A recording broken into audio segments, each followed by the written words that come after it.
Candia Tucker. She's been very, very active on the page, so thank you for that.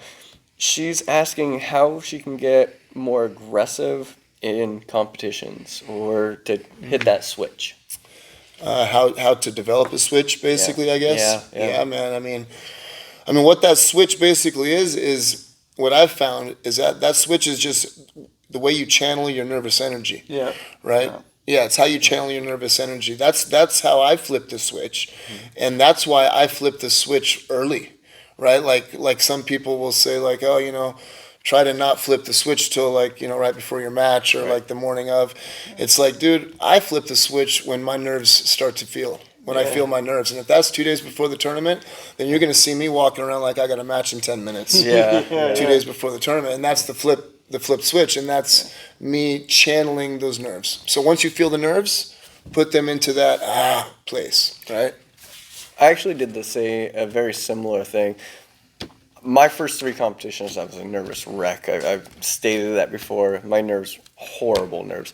And what I started doing is not even thinking about, which some people need to think about it more and get into that mode. Yeah. I just completely spaced it out. Anytime it would pop into my brain, I was like, I'm just going to go to training today, do my thing.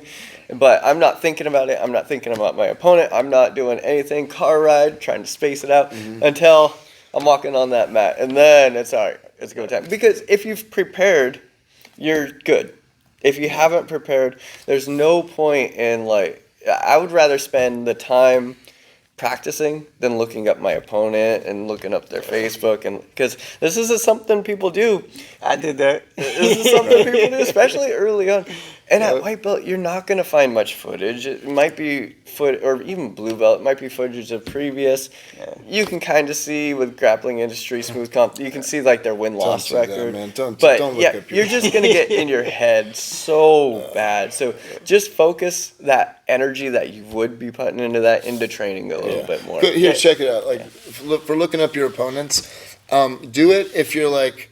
If you don't even get nervous, like if you are truly just game planning, and you're a black belt and you're just been doing this your whole career and you want to know who's this guy, is he a leg lock guy, what is he? I want to know, right? Look up your opponent.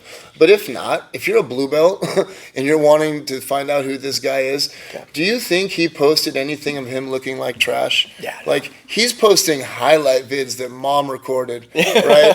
And they're good ones. And then when he's killing it, right? He's gonna scare you, man. He's gonna always show you his cauliflower ear side, never show you his regular ear, right? He's gonna do everything that he can to look like a beast, and you're gonna be watching his little highlight reel, like, oh, fuck, what am I getting into?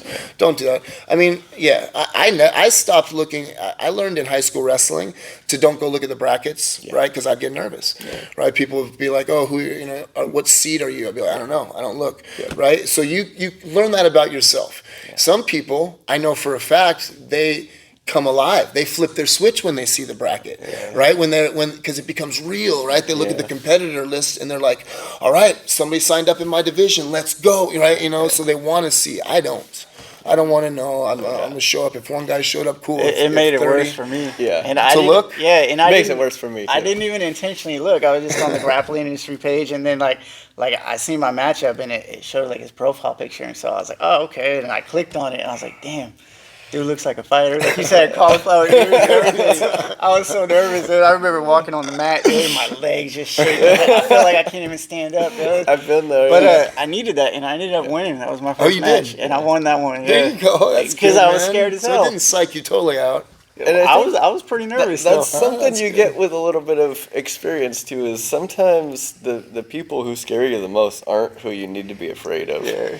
It's the And person you least in the expect. first competition, you don't really know that, but yeah, you see like you're with IBJJF, you're in the bullpen with all the guys and everything, and you're waiting. And you're like, okay, who am I gonna beat up? Who's here? Who's here? Yeah.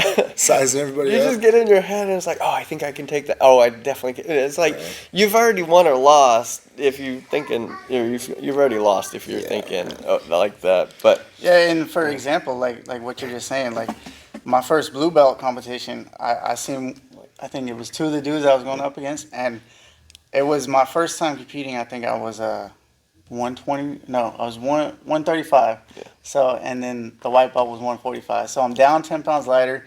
These dudes are lean and small. So I'm looking at them and they look small. One of the dudes looks scared as hell as he's looking at me, and I'm just looking at the dude, and I like not to make any excuses because I lost that match, but I was looking at him and I felt bad. Yeah. And I wasn't even tripping, dude. I went in not even nervous, dude, and he smoked me.